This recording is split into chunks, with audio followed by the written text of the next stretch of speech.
Hello चाचा का स्वागत है आपके अपने यूट्यूब चैनल कंपोजर पर। आई होप क्या सभी अच्छे होंगे और आप लोग की जो वार्षिक पेपर की तैयारी है हिंदी की वो भी काफ़ी अच्छे से चल रही होगी। तो आज से जो है मैं आप लोग के इंपॉर्टेंट क्वेश्चंस की वीडियो जो है बच्चों स्टार्ट हो चुकी है। तो चैनल को जरूर सब्सक्राइब कर लीजिएगा ताकि जो भी लेटेस्ट वीडियो है आपके एग्जाम की रिगार्डिंग वो आपको तुरंत देखने को मिल जाए। तो आज का जो टॉपिक रहने वाला है पर्यावरण प्रदूषण, और पर्यावरण प्रदूषण जो है लगभग 5 से 8 नंबर का जो है बच्चों आपके एग्जाम में पूछा जाता है। तो टॉपिक वाइज जो है इंपॉर्टेंट क्वेश्चन हम आपको प्रोवाइड कराएंगे, तो चैनल के साथ जुड़े रहना। और अभी तक जिन बच्चों ने चैनल को सब्सक्राइब नहीं किया जल्दी से सब्सक्राइब वाला बटन प्रेस कर दीजिएगा। तो आगे बढ़ने से पहले मैं आप लोगों को बता दूं कि हर साल जो है हम आप लोगों के लिए इंपॉर्टेंट क्वेश्चंस की पीडीएफ भी तैयार करते हैं। जो भी बच्चे मोस्ट इंपॉर्टेंट क्वेश्चंस की पीडीएफ परचेज करना चाहते हैं तो सामने आपको हमारा जो व्हाट्सएप नंबर है वो देखने को मिल जाता है। सिंपली आपने हमारे इस व्हाट्सएप नंबर पर मैसेज करना है और आपको जिस भी सब्जेक्ट के इंपॉर्टेंट क्वेश्चंस की पीडीएफ चाहिए होगी वो आपको हमें बताना है। ठीक है, और हम आपको एक क्यूआर कोड सेंड कर देंगे, उस पर आप जैसे ही पेमेंट करेंगे पीडीएफ डायरेक्टली आपके व्हाट्सएप नंबर पर भेज जाएगी। सारे सब्जेक्ट के जो इंपॉर्टेंट क्वेश्चन है वो अवेलेबल है। यहीं अगर हम बात करें हिंदी में, देखो आपका जो निबंध है पत्र हो गया, इसके अलावा काव्यखंड गद्यखंड ग्रामर सेक्शन हो गया, और इसके अलावा जो आपका संस्कृत वाला पोर्शन है सारे इंपॉर्टेंट क्वेश्चन जो है बच्चों अवेलेबल है। तो स्टार्ट करेंगे हम इंपॉर्टेंट निबंध से। तो निबंध लिखने का तरीका देखो आप लोगों को पता होना चाहिए कितने शब्दों में आपको निबंध लिखना है। कम से कम 200 से 250 शब्दों के अंदर अंदर जो है आपको अपना निबंध समेटना होता है। तो टॉपिक जो इम्पोर्टेंट रहेगा इस बार आपके एग्जाम के लिए, एक तो आपको पर्यावरण प्रदूषण पर बच्चों बहुत अच्छे से तैयार कर लेना है। पेपर में आपको हिंट मिल जाते हैं, संकेत बिंदु मिल जाते हैं, जैसे कि आप फर्स्ट वाले नंबर पर देख रहे हैं। प्रस्तावना, पर्यावरण प्रदूषण का अर्थ, पर्यावरण प्रदूषण के कारण, पर्यावरण प्रदूषण के प्रकार, पर्यावरण प्रदूषण का निवारण और लास्ट में उपसंहार। तो इन्हीं पॉइंट्स का यूज करके आपको क्या है 200 से 250 शब्द बनाने हैं। लिखने का तरीका क्या है, यहाँ पर हम पूरा डिटेल में नहीं जाएंगे। मेनली क्या है कि आपको इंपॉर्टेंट पता चल जाए और आप इसको एक बार जरूर पढ़ लीजिएगा। तो सबसे पहले देखो, प्रस्तावना पर्यावरण प्रदूषण का अर्थ आप लोगों ने इसके अंदर दे देना है। इसी तरह से आपको फिर उसके बाद जैसे जैसे पॉइंट दे रखे हैं उसी के अकॉर्डिंग जो है बच्चों आपको ये बनाते हुए चलना है। पर्यावरण प्रदूषण के कारण एक बार आप क्या करेंगे, इस वीडियो को रोक करके भी पढ़ लीजिएगा।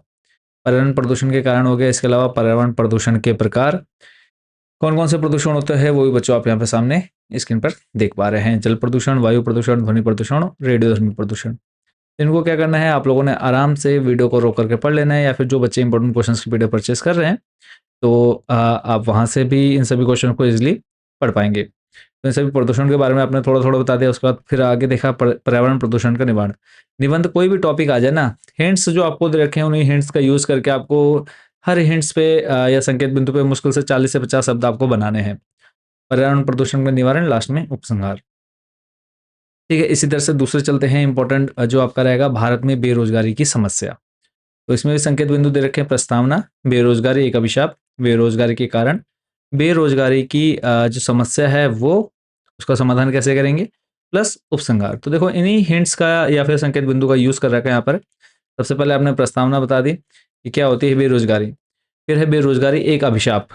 ठीक है, अभिशाप कैसे है वो आपने यहाँ पर समझा दिया। फिर उसके बाद बेरोजगारी के कारण आ गए, कौन कौन से कारण है, पॉइंट्स आपने बना दिए। जनसंख्या में वृद्धि, दोषपूर्ण शिक्षा प्रणाली, कुटीर उद्योग की उपेक्षा, औद्योगिकरण की मंद प्रक्रिया, कृषि का पिछड़ापन, अविकसित सामाजिक दशा।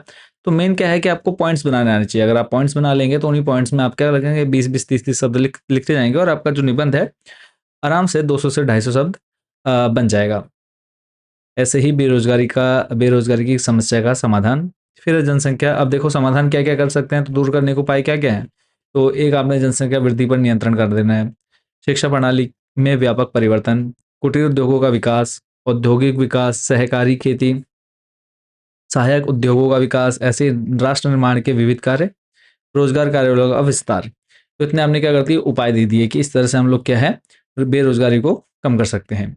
लास्ट में उपसंहार यानी टोटल जो निचोड़ है वो आपको यहाँ पर लास्ट में बता देना होता है। तो दो आपने इंपॉर्टेंट देख लिए। थर्ड पर लेकर के चलूंगा आपको। थर्ड जो है कंप्यूटर आज की आवश्यकता। तो कंप्यूटर पर आपको क्या पॉइंट मिल सकते हैं, प्रस्तावना, कंप्यूटर का विकास, कंप्यूटर की उपयोगिता या लाभ, उपसंहार। तो सबसे पहले प्रस्तावना में आपको कंप्यूटर के बारे में थोड़ी बेसिक जानकारी दे देनी है।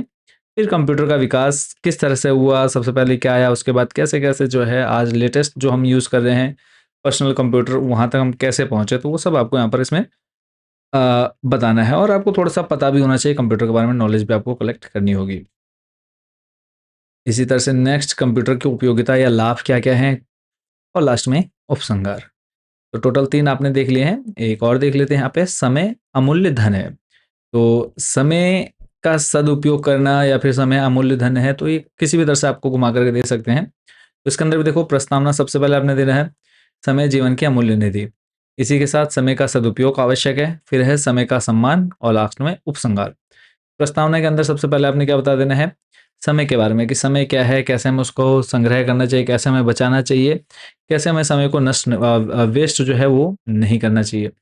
उसके बाद फिर समय का सदुपयोग किस तरह से आप कर सकते हैं, जैसे कि यहाँ पे देखो लिखा है, कल करे सो आज करे सो अब, पल में पड़ले होए गई, बहुरी करो करेगो कब। तो इस तरह से आप लोग क्या है यहाँ पर बीच में दोहे भी यूज कर सकते हैं, और ये जो दोहा है वो कबीरदास जी का दोहा है।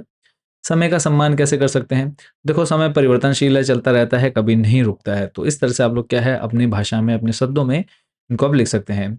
लास्ट में उपसंहार आपने दे देना है। ऐसे ही नेक्स्ट चलते हैं, अगला जो इंपॉर्टेंट रहेगा, देखो 4 से 5 आपको मैं निबंध प्रोवाइड करा रहा हूँ, और 8 नंबर आपके यहाँ पर फ्री में जो है ये मिल जाएंगे आपको। तो अनुशासन का महत्व, इसको आपने कैसे पढ़ना है, देखो अनुशासन आपको पहले पता होना चाहिए। अनुशासन क्या होता है, क्यों जरूरी है हमारे दैनिक जीवन में। तो इसके अंदर जो आपको संकेत बिंदु मिल जाते हैं, प्रस्तावना, अनुशासन का अर्थ और महत्व, अनुशासन की प्रथम पाठशाला, परिवार, फिर है अनुशासन एक महत्वपूर्ण जीवन मूल्य, फिर है व्यक्तिगत और सामाजिक जीवन में अनुशासन का महत्व, और लास्ट में उपसंहार। तो सबसे पहले प्रस्तावना के अंदर आपने अनुशासन का अर्थ और महत्व बता दिया कि 2 शब्दों से मिलकर के बना है, अनु प्लस शासन। तो इसको, अनु का मतलब होता है पीछे या पीछा करना, और शासन का अर्थ हो गया व्यवस्था के साथ। तो अगर हम इसका संक्षेप में समझे तो व्यवस्था के अनुसार जीवन यापन करना। फिर आ जाता है अनुशासन की प्रथम पाठशाला, परिवार। तो परिवार क्या होता है, परिवार आप सभी जानते हैं, परिवार के बारे में आप लोग आराम से बना करके लिख सकते हैं। इसी में अनुशासन एक महत्वपूर्ण जीवन मूल्य। फिर आ जाएगा आपका जो टॉपिक है व्यक्तिगत और सामाजिक जीवन में अनुशासन का महत्व, और लास्ट में उपसंहार। तो 4 से 5 जो है मैंने आपको यहाँ पर इंपॉर्टेंट निबंध बता दिए हैं। अनुशासन का महत्व 1, दूसरे नंबर पर समय अमूल्य धन है, तीसरे नंबर पर जो है बच्चों आपका कंप्यूटर आज की आवश्यकता, और उसके बाद जो है भारत में बेरोजगारी की समस्या, और सबसे पहले था पर्यावरण प्रदूषण। तो 4 से 5 इन निबंध को जो है बच्चों आप लोगों ने काफ़ी अच्छे से तैयार कर लेना है, इंपॉर्टेंट रहेंगे। और इसके बाद जो है नेक्स्ट टॉपिक में हम कवर करेंगे क्या, प्रार्थना पत्र, और सारा जो आपका हिंदी के इंपॉर्टेंट टॉपिक हैं वो सारे हम आपको वन बाय वन करके तैयार कराते रहेंगे। तो जिन बच्चों ने अब तक चैनल को सब्सक्राइब नहीं किया है, सब्सक्राइब कर लीजिएगा और बेल आइकन जरूर प्रेस कर दीजिएगा। और बाकी जो बच्चे इंपॉर्टेंट क्वेश्चंस की पीडीएफ परचेज करना चाहते हैं, तो व्हाट्सएप नंबर मैंने आपको स्टार्टिंग में भी प्रोवाइड करा दिया, और यहाँ पे एक बार फिर से आप लोग देख लीजिएगा। जो भी बच्चे इंपॉर्टेंट क्वेश्चंस को लेना चाहते हैं तो इस नंबर पर जरूर कॉन्टैक्ट कर लीजिएगा। तो मिलेंगे नेक्स्ट वीडियो में दूसरे जो हमारे ग्रामर सेक्शन है उसके important question sir. Thank you so much for watching this video.